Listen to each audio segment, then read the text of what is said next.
Welcome to another broadcast of The Soul of the Everyman on the ArtistFirst Radio Network. All past broadcasts are available in podcast form. You can find them at ArtistFirst.com. Send your questions and comments into DJ at ArtistFirst.com. And now here they are, the hosts of the broadcast. We call them the Wise Ones, Michael and Margaret Lyons. Yeah, we're the wise ones. I'm Michael Lyons. And I'm Margaret. And I love you. And tonight's topic is, it's all about love. You guys must get tired of us talking about love all the time. But you know what? What else is there? It's true. It comes right down to it. There's love, death, and taxes, and we could talk about death and taxes, but no, we're going to talk about love tonight. And actually, we're not going to really talk about love tonight. We're going to talk a little bit about sort of the idea of what people, the idea of love rather than love itself. We put up this really boss quote, which is probably not up there yet, but it will be later on tonight. But to paraphrase it, what a lot of people do is they fall in love with the idea of falling in love, or with the idea of themselves being in love. And they fall in love not with a person, but with their idea of what that person should be. Right. They form a concept of what their ideal partner should be, their love partner, and then proceed to try to make a list of the things that this and describe this concept that they have of this ideal.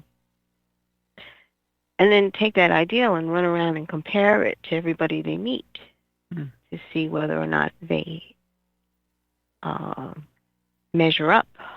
It's like there's a few shows we watch, but there's a one in particular where the whole show is about finding the right wedding dress. Oh, yeah. Mm-hmm. And there you see a microcosm of falling in love with the idea of falling in love. Oh, dear, is right.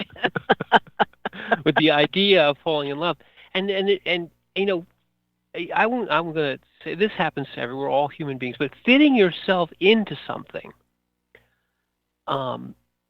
is very much like this idea, this concept, this falling in love with the concept of falling in love. You're searching for the perfect person or searching for the perfect dress becomes synonymous. They become almost the same quest. It's analogous. Right. It's analogous because they go searching for the perfect dress because they have the perfect love. And they try to mirror this concept one to the other. They're trying to amplify this idea that they have. And if you think about it, the idea of dressing, finding that perfect dress, it's just an outward form. You're covering your body in something that you feel is the expression of you. I'm not against it. It's just there is an obsessiveness to some people when it comes to this. They want it a certain way. It's got to look a certain way. And then once they get all these things in, it's a very interesting thing to watch them realize that, this is not working for me. Not working for my coloring. It's not working for my body type. It's not working for how it makes me feel. I thought that this was what I wanted, but I don't. Go ahead. Go ahead. I like exactly where you're going, but I was actually coming at it from a different way. Is they fall in love with the concept of the person or the dress, and then I think they try to take, like you were saying, running around and trying to put this this kind of template on top of each person they meet. And if they almost fit, they're willing to chip off a few pieces, and shove a little bit. Or with the dress that almost fits, they're willing to like stuff a little bit in and kind of mold a few things hard and suck in real tight. Yeah, that looks good, doesn't it? Yes, it does. But when you fall in love with the concept, you're also willing to compromise to make the concept work. Right. That reminds me of when the boys were playing with those. Remember those little wooden blocks that were the perfect shaped hole, and you had to put the block through the hole, and how they would try to figure out how to get this thing through there, and it wasn't working. It's like when you're putting together a jigsaw puzzle, and you have one piece that almost fits, and you're like, if I just kind of carve it a little, then hit it with a tack hammer. Yes. How many times? It's like, this is a deficient. We're missing one piece because this last piece obviously doesn't fit here. So it's what do they call it? It was imperfect when it got shipped. A defective one. Defective. So I remember going there and looking at it and going, pulling out one that got shoved into a spot, and taking the one that they said was left over, and I put it in there, and then it made the perfect spot for the last one that was shoved into the one location. But when people fall in love with the concept, they're willing to shove that puzzle piece in that almost fits, because they've said that, well, this is, and it's the other way around actually. They've fallen in love with the puzzle piece, and they're trying to shove it into the hole, or rather, they fall in love with the hole. I take it back. They fall in love with the hole, with the requirement, that it has to have all these things. And then when the puzzle piece comes along, it almost fits. Like, well, he's not quite. I'll make him fit. And I'll change me. I'll change that person. And not even treating like a person. It becomes something to mold and shape. Yeah, no, it's usually changing him because the concept is perfect. You can't change that. Right. And I think you were very much on track when you were talking about the dresses because, very often the concept of what will be perfect meets the reality. And if you're honest, you can find something which actually makes you feel good. And I think with a real relationship, if you're honest, you realize that there's nobody that's going to meet all these criteria, but there's a lot of energy wasted and sometimes a lot of really false relationship built on top of this idea of fitting a concept that you fall in love with. Well, I think it's an interesting show simply because the women there are trying on these concepts of what they feel is perfect. And when they actually are in it, they don't have that feeling. And I love the underlying tenet that is given is the way you're supposed to feel in the dress is the exact same way you feel when you are with the one. Okay? So there is a click. There's a resonance that happens. That's what they're looking for. Okay? But they make the mistake of believing that dress, they have to control it somehow. And I've done all the research, and it's this type of silhouette or this skirt or this material or this much blingy stuff on there that'll make me happy. But the truth is once they have it on and they see themselves reflected in the mirror, near and far, they realize, that's not what I thought it was going to be. And when they're asked, how do you feel? The ones I find fascinating are the ones that are standing there going, I don't know. Right. You mean you don't know?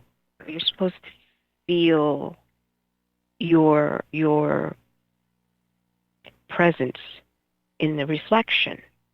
So you're not feeling your presence in the reflection. What are you focusing on? And they're inevitably focusing on detail. Outward detail. Expecting the outward details to make up for the fact that there was no resonance.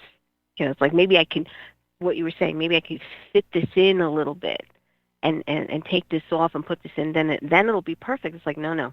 You either have resonance or you don't. Just like relationships, love relationships specifically, you either have resonance or you don't. There's no halfway. Well, but I think that there are a lot of people who don't have that wisdom, or they don't get that advice, or they don't have that introspective moment. And maybe in some ways, the analogy of a dress, because you really have to make it physically fit on your real body, kind of engenders it evokes the honesty. You get an honest opinion of yourself, and others give you an honest opinion. Most of the, not all the time. But I think with a relationship, people fall in love with the concept, especially with a more immature relationship or with a more immature person, and buy into, let's say, what sort of this, let's call it the storybook romance. Back to the dresses for a minute. How many of them come in and say, I want the dress from Cinderella? Right. I want to be a princess. I'm getting married in Disneyland, and they have the pumpkin coach and everything. The pumpkin coach and everything, and the little mice, and the whole idea is literally a fairy tale. Right. And I think relationships can often be sort of initially, sort of framed as these things that you see in romance novels or in Madison Avenue or on TV, where it is very much a storybook, sort of an idealized or a very simple concept, which then becomes internalized into, this is what I want, because the image of the happiness or the bliss that is presented is very attractive. Oh, yes. So it becomes, as you said, all about the details. Well, you say, well, if girl A can get bliss by doing, and then there's the formula, and here's the list of things that you have to do and the steps in which you have to do them. And if I follow that formula, then I will get what girl A got, because the idea of a roadmap to romance or a roadmap to love is extremely attractive. It's a difficult thing to have real relationships, and so we're looking for a shortcut. That's true. No, that's true. That we always look for a shortcut. Somebody else did it this way, so maybe I can do that and cut the time. Cut out all the heartache. Cut out all the soul searching and the mistakes. It's so fascinating when you think of human beings in general. A friend of mine was married to one of my good friends, and she had passed, but she had done a lot of soul searching and research into how her life is and how she'd like it to be and what would it be to come closer to more of a spiritual, divine aspect, et cetera, et cetera, et cetera. And she had books and books and books and books and books. And when she had passed, what I remember him saying to me was, I think I'm going to the shelf there, and I'm going to start reading a lot of the notations she put. And I looked at him like, well, this takes time to take in these concepts. And he said, oh, no, I'm gonna find a shortcut. I'm gonna see if I can do that faster, because the research was done already. It's like, okay, whatever you feel you need to do, that's fine, but it's your journey. We each have our own journey. No one can walk our steps for us. So it will only be time that will be able to show that nothing else is going to be able to do it for you. You must take it. Take the initiative for yourself. You know what occurs to me is that's the difference between a spiritual leader and the religion that follows him. Correct. Or her. That's what the religion is in essence. Yes. It's the list of things that you have to do in the order that you have to do them to reach this spiritual pinnacle. Right. And you have the leader and all those leaders, and you can name every one of them. They all said, don't follow me, emulate me. In other words, you can't walk the steps I walked and do the things I did, and then that's falling in love with the concept of the Buddha or the concept of Jesus. Is that, well, Jesus had, he wore robes like this, and he had a beard, and he was if I do all those things, I'll be like Jesus. Well, that was, remember, in grammar school, that's what you were told. Jesus said, follow me, so that means you have to do everything Jesus did. And you sit there, and as you get older, you realize that what he's talking about is living your life, picking up your cross, and going in my direction. Emulate me. But that's a concept that's something that's very different. When you see a relationship and you admire and say, this is a great relationship. These are people that I know love each other, and I know that they're solid, and I really want that. But there's no way to do what they did. First of all, you're not them, they're not you, and the circumstances are unique in all cases. The people are unique in all cases. You're not them, they're not you, and even if you were identical or nearly so, you said it. You have your own path. You won't find that same person because you're not that same person. So the attractiveness of shortcuts, whether it's religion or these kind of cookbook ways of finding love, these storybook love things, the attractiveness is there because you're like our friend said, the research is done. I just have to follow the Cliff Notes. Pretty much.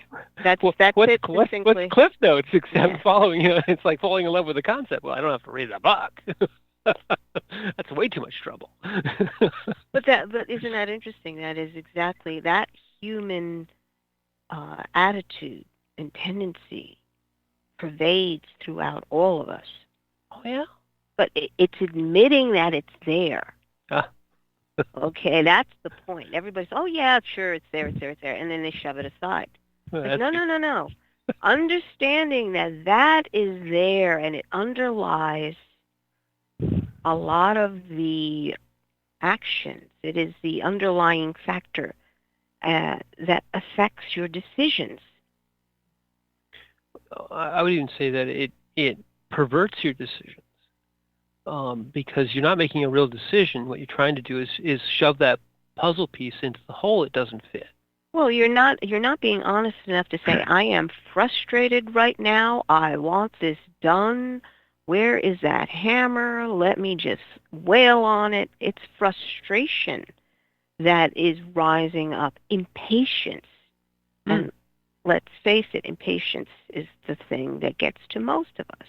Well, I would even say that people put a timetable on their romance or their spiritual enlightenment. They say, well, I can do it quicker. I should be done by this age. I should have this but when I'm 20 and this when I'm 24 and this one. So not only do they want, they're falling in love with the idea of doing this, you know, in a cookbook fashion, but they have a schedule to keep, you know, and that you have that whip of kind of expectations which you put on yourself. I should be here with these things by then. There's a concept that they fall in love with. They fall in love with who they want to be at what time they want to be it. Right, and why do you make up these schedules is my question. Why do you make up this timetable of how your life is to be? I think you said it before. That's the right and wrong versus the living of life. Mm-hmm. The right thing to do is to be at this stage, at this age, with these things and that person. And I have 7 weeks and 3 days to get there. You know? So I gotta get cracking. Well, when you say right, you mean the idea of falling in love with the concept of this is the right way to do it. And if I'm not doing it this way, I'm doing it wrong. And so I don't want to be wrong, so I have to do it right. Right. I don't want to be wrong. And I think that is a concept, or how do I say this? It really is a concept, because being wrong, suddenly it has all these implications. Oh, well, if it's wrong, then I'm wrong. Or I'm bad. I'm bad. I'm not doing it right. Mm-hmm. And to understand that in you, to understand that there's that tendency in you that wants to sit there and go, you did it wrong. You got to do it right. Well, what are those romances or the religions which is presenting you with the ideal that you're not able to live up to, the unattainable ideal that is then you're no longer living your life, you're stepping to that rule. You know, you're that thing that tells you that I'm meeting the rule, so therefore I must be living. Even better. Okay, I'm meeting that rule, so therefore I must be living because I'm right. Well, I've checked. We've talked about this before. I've checked the boxes, so I must have, you know, I must be living because I've done all the things on my bucket list. Mm-hmm. I must be living. and that I think is at the core of it, because we are human and we've been made to be in relationship. All right. At here, at the heart. That's the desire there. Yeah. Yeah. We are constantly looking for that act, the mirror, the thing that says, yes, you're doing this. Yes, you're doing this. But it's not just, yes, you're doing it. You want it. Yes, you're doing it right. Mm-hmm. And that's where the question falls, because doing it right by whose standard? Is the right by what your heart is telling you, or is the right by the thing that you figured out that you need to check box off? Well, and that goes back to our theme, which is that people fall in love with doing it right. They say, well, I saw this great spiritual leader, or I saw this wonderful relationship on TV. That must be right. Well, so I want that. How do you get there? You don't live, you don't experience, you don't have to fail and fall and rise again and work at it. No, you want the cliff notes. You Mm-hmm. want the, if I you know, wear these shoes and this perfume and have this much money and that color car, bam, I'm spiritually enlightened. Right, and that was our major argument, that I always said, in order to grow and change, you have to feel the pain. And the argument was, no, you can learn without pain. You can avoid the pain by doing the things that are right in the books or right in the concept. The concept gets you around the pain. That's what they want to believe.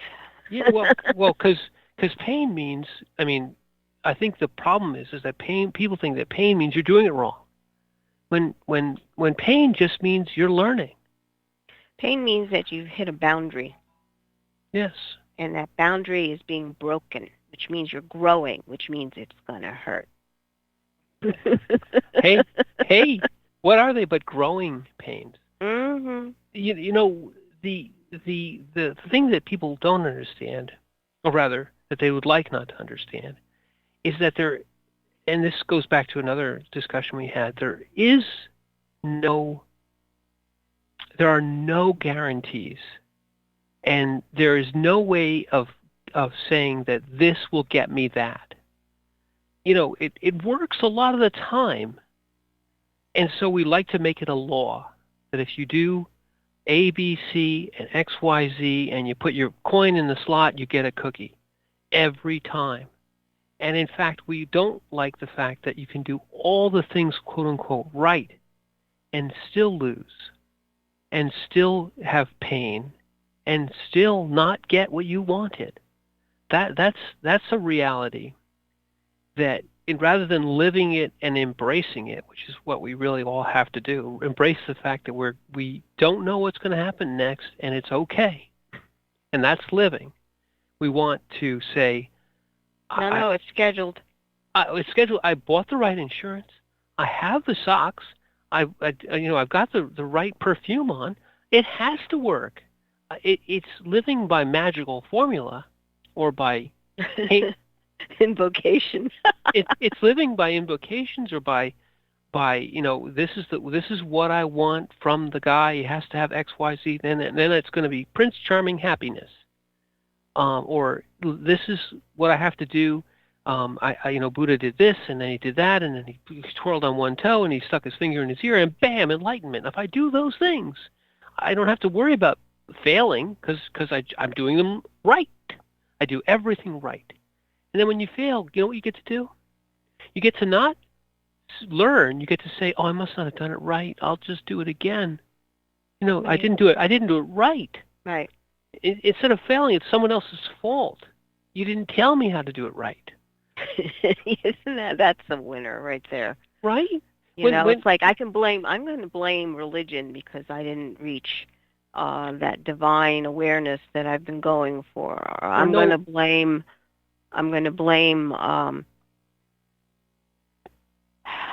Well, I thought, he told me he had all those things, but he didn't have that one thing that he told me he had, and so now it's his fault that my perfect relationship doesn't work. Or I tried to do everything right, but they didn't tell me, or I couldn't quite do that one rule, so now it's not my fault that I'm not enlightened, or it becomes this kind of. This is why people want love in concepts. Yeah. Because that is, when you have a concept, you can manipulate it. But in a true love relationship, there is no manipulation. It just is. It just is. And every day, you got to work at it. And that's a terrible thing. When you tell people that your storybook romance not only doesn't exist, but that you're going to go looking for love and may never find it. You may go looking for love and find it costs you everything you have. You may go looking for love and, have to realize that your own search is the thing that's getting in your way. You have to learn your way into love, and nobody wants that. People want, Hallmark love. Just add water or sparkles or something. Yeah, sparkles. and yeah, I get it, because Wouldn't that be great if there was the magic love potion pill or the magic enlightenment pill? Well, that's the idea. The concept. That is the concept that manipulates people. Well, that's the other thing. And I think, you know what, we're going to let you guys be manipulated by a studio break, and then we're going to come back and talk about how people use these concepts to manipulate others.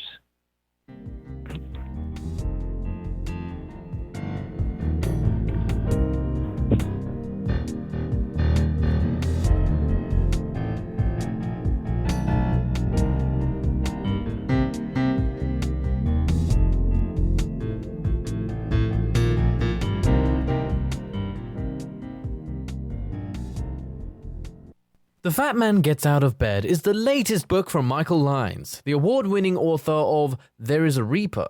Featuring 13 original stories, this wide-ranging collection has everything. Forbidden love, gods versus demigods, weird invading aliens, sexy seductive artificial intelligence, and unusual passion between the living and the dead. All set amidst fantastic worlds of pain and loss and boundless joy. From the sublime to the macabre to the bittersweet, The Fat Man Gets Out of Bed will leave you breathless with laughter, brimming with tears, trembling with suspense. Available now on Amazon.com, Google Play, iTunes, Kobo, and fine e-tailers everywhere.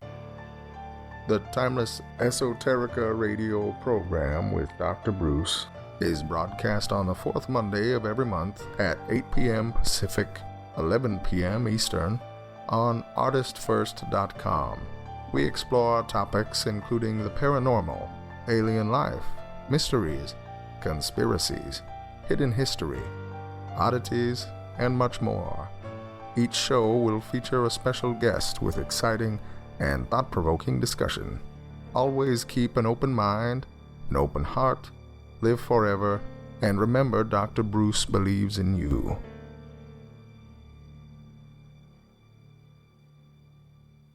Rick Riordan fans, love mythology with plenty of action and humor?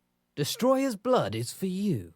The new fantasy novel by award-winning author Michael Lyons is book one of the adventures of Dev Kalian, the Blood series. Follow Dev and his magic sword Betrayer as they are suddenly attacked and forced to return to Olympus to fight in a war they want no part in. The world of men and gods is about to be destroyed by Zeus's ancient foe, and only Dev and Trey can stop him. The conflict never stops, and the amazing twist will have you on the edge of your seat. Act now while the ebook is on sale for only 99 cents. Destroyer's Blood is available on Amazon.com, Barnes & Noble, iTunes, Kobo, and fine e-tailers everywhere. And while you're there, get the free prequel, It's in the Blood, available for a limited time. Hi, this is Minette Lauren, author of Race for the Sun. Do you believe in guardian angels? Check out book one of my Soul Watcher series. It can be found on Amazon.com or anywhere fine books are sold. Go to www.minettelauren.com, and you are listening to the ArtistFirst Radio Network. There is a Reaper is the story of 5-year-old Christopher Aaron and his life-changing struggle with leukemia. Winner of both the Indie Bragg Medallion as well as the reader's favorite silver medal for memoir, There is a Reaper has more than 100 Amazon book reviews and a 5-star rating. It has been described as life-changing, spiritual, a must-read. Just released on Audible and iTunes, this memoir is also available in paperback and on Amazon Kindle for only 99 cents. Get your copy of this life-changing memoir today.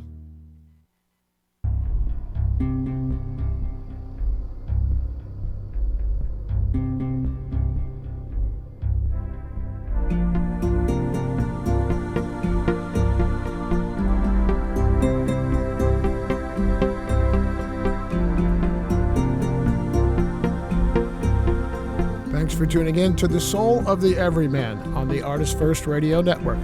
Let's get back to your hosts. It's Margaret and Michael Lyons. Thank you, Tina. I love the concept of radio. And we're back. Thank you for hanging through the concept of all those commercials, and tonight we are talking about the concept or rather, we're talking about love and how people mistake their ideas about love for love itself, in essence. And I think the last thing we were talking about was how easily people can be manipulated by the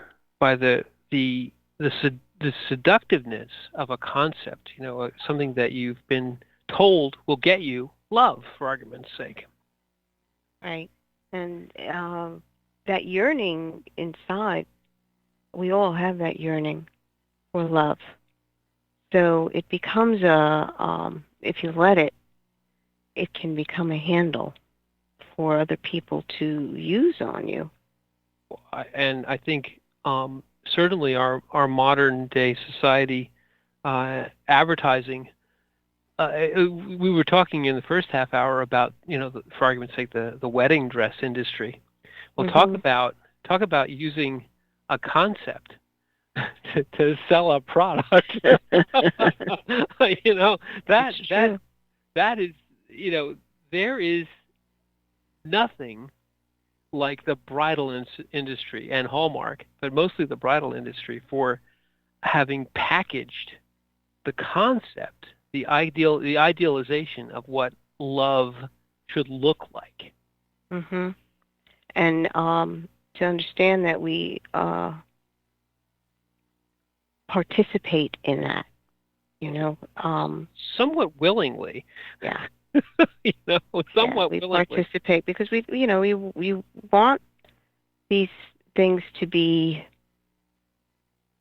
not, how do I say? You want to encourage someone to be in a love relationship and to have a relationship that is growing. And when a couple decides to marry, it is supposed to be the family's way of saying, okay, we have a new member that is being brought in, and to welcome them.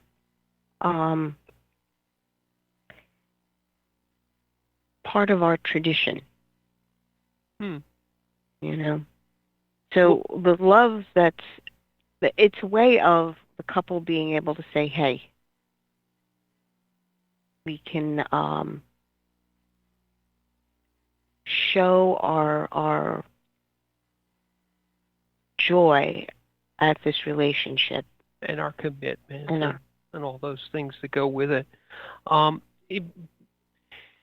But surrounding all of that, surrounding all of this,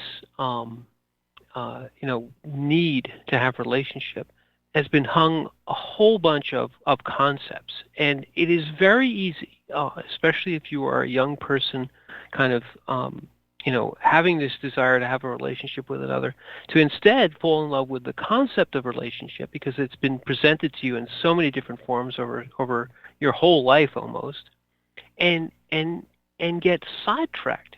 I don't blame anybody, young people, for argument's sake, for the kind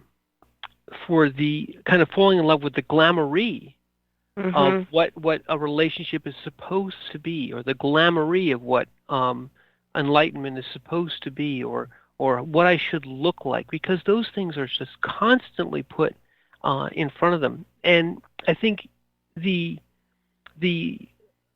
truth of relationship is hard. It not only is having a real relationship a difficult thing, but it will take things from you. It will give many things back to you. But you can't just, kind of shortcut the depth and reward of a true relationship. I think the storybook romance is that you see somebody across a crowded room, birds and singing and stuff flies in the air, and you come together in this instantaneous love and happily ever after. And that happily ever after instantaneous love concept is dangerous in the sense that it's so it's so incredibly seductive and sold in so much detail and in so much do it this way and you'll get there, you'll get this, that people beat themselves up their whole lives because they don't have it, and they spend inordinate amount of their time and money trying to kind of keep, maybe if I put one more glitter on my wedding dress, I'll have it. Or if I put one more, if I get one more shiny bit to put on my car, I'll have it. And, the real work of looking within and then opening your heart and finding resonance is almost completely discounted. Oh no, that's not how people fall in love. You have to have, securities and Right. and a good haircut and all that kind of stuff. Well, the idea of having an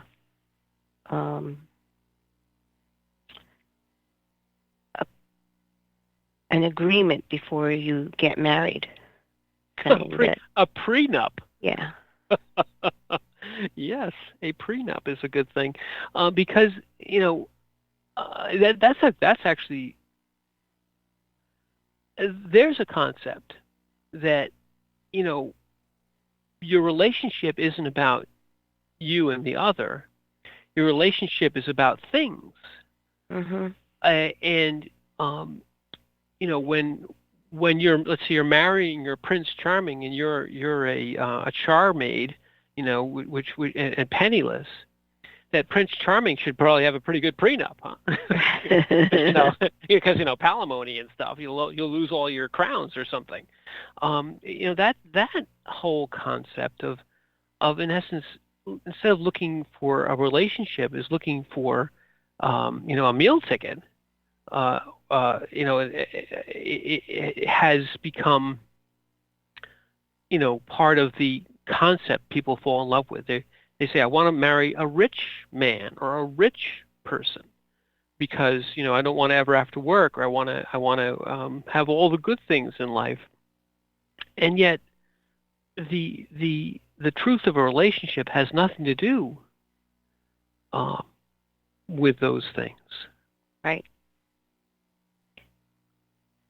Right. It's interesting to me because we all want to be in a heartfelt relationship, and it's something that from when we were little, a little girl. Me, I was never a little girl, but I can pretend. I was a big girl. Oh, dude, that's enough. That's too much. TMI. Yeah. Much truth. Growing up, you were always given the princess fairy tales. Yes. Okay? And so, as a little girl, you think that this is wonderful. I'll have someone who loves me forever. Like me. Yes. Hey, it worked out for you. We're talking about all the other people. Okay, let's go on talking about the... Wait, I like this part. Go right ahead. But the concepts that are presented to you when you're little, Yes. and you're thinking, well, this is the way it's got to be, right? This is the way that life itself is supposed to unfold for me. I'm supposed to find the Prince Charming and be married and live happily ever after, and then things start changing, and you're like, well, you're supposed to have a career, and you're supposed to be an emancipated woman that is able to do it all, raise kids and have a house and go to work kind of thing. And then, it's fascinating watching this whole byplay because it's not really about being able to express who you are. Exactly. Who you happen to be. It's always got to fit into some kind of box because those pre-made boxes are always connected to something else. It's always a little sticky. Mhm. You know, it's a manipulative line in some way, shape, or form. And to be able to be who you are is probably the hardest thing there is to do in this day and age. Because there's so many images that are being tossed at you. Like, well, you could be this and you could be that and you should be this. And because of, you know, these talents or whatever you happen to have, that means you should be right over here where this box happens to be. But I love that. You're absolutely right. But the stickiness part of it, I think, is the perfect thing, because what they're actually trying to do is stick you onto something. You know, put a pin through you and put you on the board in this spot. You belong here. You know, you as who you are an infinite, vast, ever-changing part of the universe that loves and laughs and experiences and grows. But no, people don't want you to be that. They would like you to fit in the box, right, and get stuck to the line that ends up over here. You know, because right. that way they feel safer. They understand who you are. They don't want you coming in trying to explore and learn and grow and mess stuff up. They want you to be stuck in the box, safe, controlled. And you're buying into it, so that usually means you're putting money someplace. Well, because you're also told that, oh well, you know, if you don't do that right, you won't end up over here with all the good things. You know, you'll end up somewhere else, and it's given as a truism, or really as a tautology, because it's you know, if you don't get in the box, then you won't get into this college, and then you won't get into this career, and then you won't have the shiny car, and then you won't have the wonderful romance, and your whole life will be ruined. So if you don't get into the right pre-K, your whole That's right. Oh God. if you don't get into the right pre-K, like you should be prepping now when they're 6 months old, because if you don't get them into the right pre-K, their whole life is over. You know? Yeah, there are people who believe that. Right, because in essence, you're not born to live your life. You're born to live the life they want you to live. Yeah, and it's fascinating to me to see the way a society actually manipulates its young in order to sustain this mindset that they've decided that this is the way we're going to live. But turning it around, in essence, these young people are fed these concepts and said, you will fall in love with this concept because this is the right concept to fall in love with. And you're not supposed to think anything else. And you feel the falseness in your heart, and that's where the frustration comes in. You know, human beings have a precise detector of BS. BS meter. It's in your heart. Your heart knows when it's being fed a line. And your heart misgives you. You know, the whole idea of misgiving of the heart. Your heart says, no. It whispers, no, that's not right. But everything around you saying, yes, you must get into the right pre-K. You have to wear these shoes. You got to wear that perfume. You got to marry that guy. All this mental yelling. And the heart is amplified by a lot of the social media that is exactly there. But that whisper of the heart is always there. And, you know, when you fall in love with a concept, you turn away from it. You don't listen to it anymore. Mm-hmm. You know, the heart can't be right. Everyone else tells me I have to marry this guy with this car and this thing and that, you know, wear this dress and get into that pre-K. So then my kids can do the same. You know, that whisper will get lower and maybe it'll get ignored, but it's always there. And that's the truth. Your BS detector. Mm-hmm. You know, right there pounding away, or, you know, in your gut, you know, feeling it with your gut. Well, you understand that this is not truth that you're hearing. No. You know, it's partial. It's a funny feeling of well, you know when it's resonating purely, when you got a pure tone. And when someone's trying to manipulate things, it's a funny feeling of this is just a half a note off. It's like hitting the flats and the sharps instead of hitting the pure note itself. So you're like, But I think to kind of come back to where we started with is that people do.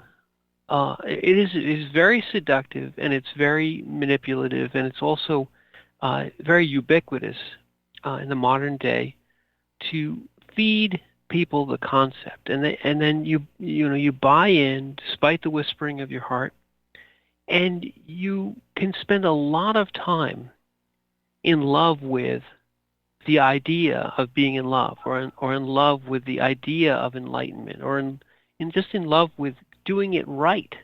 right. And Because you're afraid. yeah, you're afraid to do wrong, and then then life goes on. You live, and you go through some hard knocks, and you actually have some pain, and you learn a few things. And I think this is where you get these kind of midlife crises, because suddenly it occurs to you that despite doing everything right, you still don't have Prince Charming, and you still don't have straight teeth, or whatever it is that they've been telling you that you have to have. And you realize, I haven't. What's the lament? I haven't lived. But even at that point, you can fall in love with the concept of having not lived, and end up with these silly bucket lists and these check boxes. Yeah. How do I get rid of that feeling of not having lived? I need a list. I need the need rules. a list in order to Yes. there's got to be a technique or that I'm supposed to do in order to get rid of that feeling like I haven't lived. And it's like the only way is to live the life as it was given to you, Go ahead. with no add-ons, with no notions of how it should be. It's living as you are in the moment. And the wonderful thing about this life is that you can start at any point, because living in the now, you get that moment constantly. And Margaret, what occurred to me, I didn't want to interrupt you, I'm sorry, but what occurred to me was that people get seduced at that point when they suddenly realize that they don't think they've been living, and they get seduced by this idea of now we're going to really tell you how to live, and here's a new list, the new list on how to live. Well, this was my ideas of how it should be if I was going to have the perfect life. Right, and yet, right at that point, you can be sidetracked yet again. The idea of living life isn't something that you have to tell anybody. You know what, guys? I finally found out how to solve the midlife crisis. I'm going to Belize, and I'm going to skydive out of a plane, and I'll tell you all about it. Now you've fallen into the trap of, again, I'm living my life right, and I'm going to live it by the life right rules that I've been ignoring all this time. When you're living your life right, you don't even have to tell anybody about it, because it doesn't matter what anyone else thinks about what you're doing.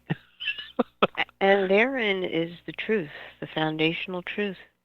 You don't need anybody's affirmation that you are living your life. You internally know it. Know it. Even deeper than knowing, it's grokking.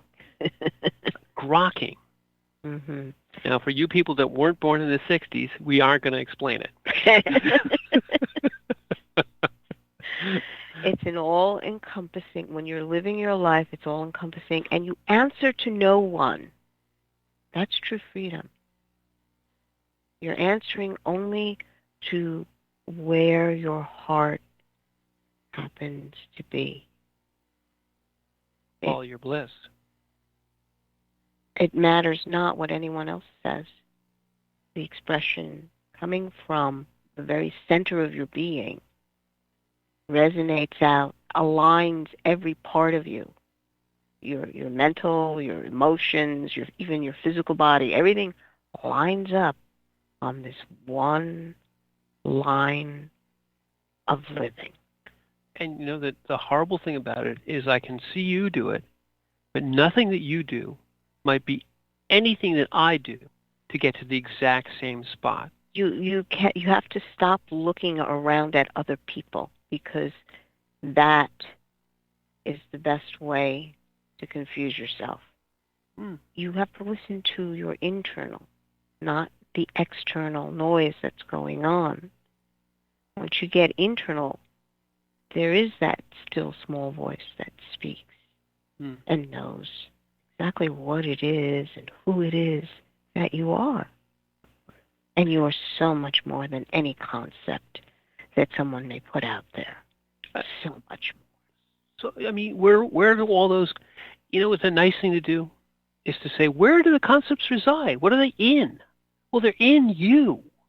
You are larger than any set or any amount of concepts, but yet people shrink themselves to fit into the whole, that concept, trying to put all of me, the vast of me, into this little box, whatever it is.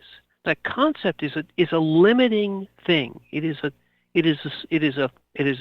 hole that you do not fit in, that unless you really force yourself to fit in, and you are, if you put yourself into concept, you are slicing yourself. You're forcing yourself into much less than you actually are. You're limiting what you can become by forcing yourself into concept. Well, if you're only focused on concept, you are blind to everything else that you are. Right. When you focus on concept and concept alone, you are blinded to who and what you truly are. And the other thing reason people do it is it's safer. It feels safer. It's controllable. It's also, there are walls and paint by numbers and lines, but you don't fit in there. You know you don't fit in there. You can feel it's uncomfortable because it won't let you grow or change. Right. Or it says, don't worry, you won't feel any pain, but you won't feel anything. You're numb inside a concept. It's also static. The one thing about these conceptual loves, this Prince Charming, is that it's a picture. It doesn't move. It doesn't change. 100 years later, Prince Charming is still just getting on his charger and putting on his crown. It's not how it works in life. Life is nothing if it's not change. You can count on nothing except change. And change, go ahead. It is participating with another person in a love relationship.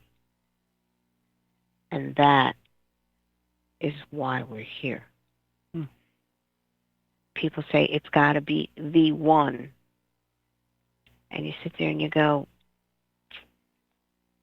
your heart knows when things sync up. You are looking for a being to sync up with so that the two of you become something greater. You will amplify each other.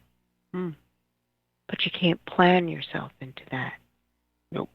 You have to be that frequency. So you can allow the openness of space to be able to come in, for that person to come into, and the two of you can resonate together. Yes. And we've resonated our way all the way to the end of this episode of The Soul of the Everyman. So I love you. And I love you. And I love you. And I love you people. So come back next week and we'll talk more about stuff. And I'm Margaret. And I'm Michael. And thank you for listening.